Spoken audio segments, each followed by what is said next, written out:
Bonjour à tous, bienvenue sur ma chaîne YouTube. Écoutez, c'est comme à chaque fois, avec un réel plaisir que je vous accueille lors pour ma vidéo de formation, ma vidéo conseil. Donc j'espère que vous allez bien et comme je le répète à chaque fois, j'espère que vos équipes vont bien. Alors aujourd'hui, je vais vous parler d'un outil de management, une petite méthode qui est facile à appliquer en entreprise et surtout facile à appliquer pour vous, managers opérationnels, c'est la méthode NERAC. Mais avant de vous parler, de rentrer en détail de, ce petit outil de management, on va faire un petit focus sur la gestion du temps et surtout la gestion des priorités. Alors, je m'adresse vraiment à vous, managers opérationnels. Ce que je vais vous dire, c'est très important. Aujourd'hui, voilà, vous êtes manager opérationnel, c'est-à-dire qu'en gros, 60, 70%, 80% de votre temps va être consacré à gérer le quotidien, à gérer les aléas, les imprévus. En clair, vous avez le nez dans le guidon, vous avez le nez dans le bouillon. La vraie valeur ajoutée, votre vraie valeur ajoutée en dehors de ce travail, on est bien d'accord, c'est d'être capable, d'améliorer la performance de vos équipes et d'amener la conduite au changement. Pour moi, ces deux leviers, ce sont deux leviers essentiels de tout manager. Demain, vous êtes manager opérationnel, si demain un jour vous êtes manager, si demain vous êtes directeur, si un jour vous êtes dirigeant, voire chef d'entreprise, vous devez absolument maîtriser ces deux leviers que sont l'amélioration de la performance et la conduite au changement. Donc, je ferme cette parenthèse, mais vous allez comprendre par rapport à mon discours qui va suivre sur la méthode NERAC, et c'est quelque chose, l'amélioration de la performance et la conduite au changement, c'est quelque chose sur lequel je reviendrai systématiquement dans mes prochaines vidéos.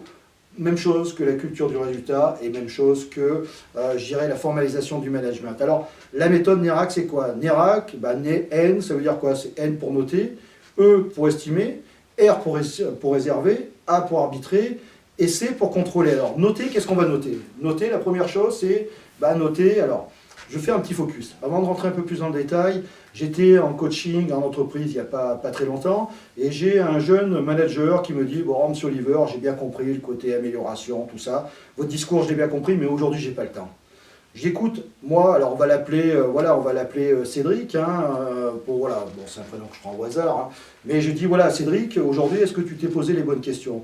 Et déjà, la bonne question qu'il faut se poser, c'est de dire, voilà, aujourd'hui, tu n'es quand même pas le seul à bosser, tu as une équipe autour de toi. Donc là, je te propose, on va faire cette méthode suivante. Donc on va faire la méthode NERAC. Première chose, on note. Donc on note, effectivement, à un moment, les charges à accomplir, c'est-à-dire les tâches à réaliser, etc. Donc ça c'est très factuel, donc vous prenez une feuille, vous allez lister les tâches à accomplir au niveau de votre responsabilité, au niveau de votre équipe, etc. Tout ce que vous avez à accomplir sur votre zone. Ensuite, deuxième point, c'est estimer. C'est dire à un moment, en fonction de ça, qu'est-ce que j'ai comme heure? Et rendez-vous compte, et ça, vous allez bien comprendre les choses, c'est que quand vous vous rendez compte que vous avez, mettons, une équipe de 10 personnes, et mettons une équipe de 10 personnes où vous avez 10 personnes à temps plein, ça fait un paquet d'heures. Ça fait un paquet d'heures. Si vous écrivez 10 personnes qui sont à temps plein, alors on va arrondir, mais 350 heures sur une semaine, on peut faire des choses en 350 heures. Donc moi, je vous invite vraiment à la réflexion. Déjà, donc, lister les tâches.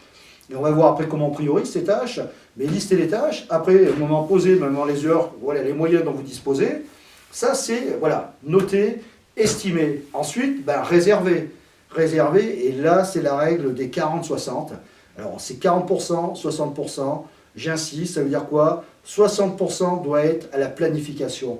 Et obligatoirement, et j'insiste, accordez-vous toujours 40% qui va être alloué aux imprévus.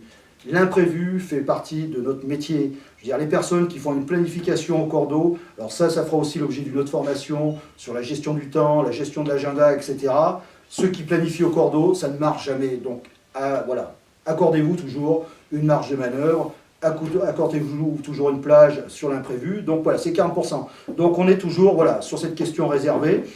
Donc 60% de planifié et 40% d'imprévu. Et ensuite, on est sur le A. A, c'est pour arbitrer.